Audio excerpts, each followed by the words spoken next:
आज वार रविवार 9/9/2025 आम्ही गेलो मांढरदेवीच्या दर्शनाला। तर आम्ही तब्बल 1 वाजता घरातून पुण्यातून नांदेड फाट्यातून निघालो होतो। मी आहोंना विचारलं की आपण किती तास लागतात। आहो म्हणाले 2 तास तिथे पोचायला लागतात। तर आम्ही मग प्रवासाला निघालो आणि मग तुम्हाला मी दाखवते की मांढरादेवी ही कुठे आहे, कशी आहे। तर तुम्हीही मी तुम्हाला दाखवते कसं आहे। मग आम्ही मांढरादेवीच्या घाटाच्या तिथे पोचलो। हा जो भोरचा घाट आहे, पण हा घाट प्रचंड खराब होता। रस्ता अधूनमधून खराब होता। तुम्ही बघू शकता की रस्त्याचं कामही सुरू होतं, पण ते वरती सुरू होतं आणि ही देवी प्रचंड वरती आहे। मला आहो म्हणत होते की इथे माकडं सुद्धा असतात आशू, तू बघ। आणि ही देवी खूपच उंचावरती होती आणि आम्हाला अजून उंचावरती जायचं होतं आणि चांगला रस्ता आता आम्हाला लागलेला होता। तर इथे आम्हाला बघायला मिळाली माकडं, जी काळ्या तोंडाची होती आणि हे खरोखर खूप उंचावरती होतं। आणि तुम्हाला सांगू, वातावरणामध्ये इतका गारवा होता ना। पण एक मी तुम्हाला म्हणते की जर मांढरादेवीला तुम्हाला जायचं असेल तर तुम्ही रविवारी जाऊ नका।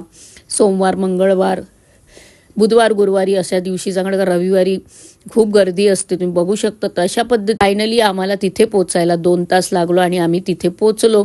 आमची गाडी आम्ही पार्क केली, पार्किंगमध्ये 50 रुपये फाडले आणि मग आम्ही निघालो पुढच्या प्रवासाला। म्हणजे आम्ही गाडी पार्क करून निघालो वरती चालायला। मी आहोंना विचारत होती की किती वेळ लागेल। बघा तुम्ही आजूबाजूचं सगळं, तर मी आजूबाजूचे व्हिडिओ काढत होते, बिट्टीचे पण व्हिडिओ काढत होते। अशा पद्धतीने तिकडचं वातावरण असतं। विकायला भरपूर काही गोष्टी असतात लोखंडाच्या, त्याच्यानंतर नाश्त्याची, जेवणाची हॉटेलसुद्धा तिथे आहे। खूप वातावरण सुंदर आहे, मला खूपच आवडलं। तर तुम्ही, आम्ही पहिल्यांदाच मांढरादेवीला गेली होते आणि खरंच खूप छान वातावरण आहे तिकडचं। बिट्टीला काय, बिट्टीला कसलाच कंटाळा आला नव्हता। तिला फिरायचं म्हटलं ना की ती अजिबातच रडत नाही। तर बघा किती गर्दी आहे, रविवार होता।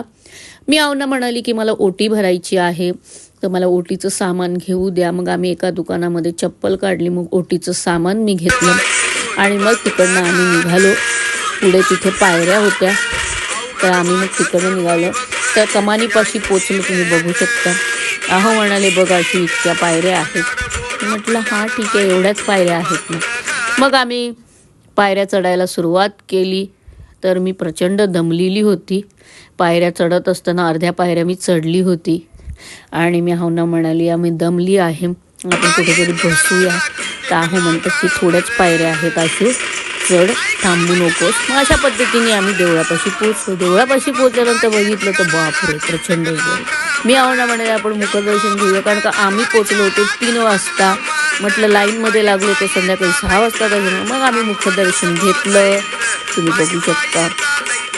खूपच गर्दी होती आणि वातावरणामध्ये गारवासुद्धा होता आणि अशा पद्धतीने आमचं दर्शन झालं। ओटीचं सामान मी तिथे दिलं आणि आम्ही 3:30 वाजता तब्बल तिकडनं निघालो।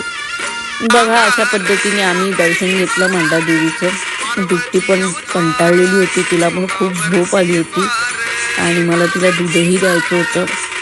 पण वातावरण आणि डोंगराच्या कुशीमध्ये बसलेली ही देवी खरोखर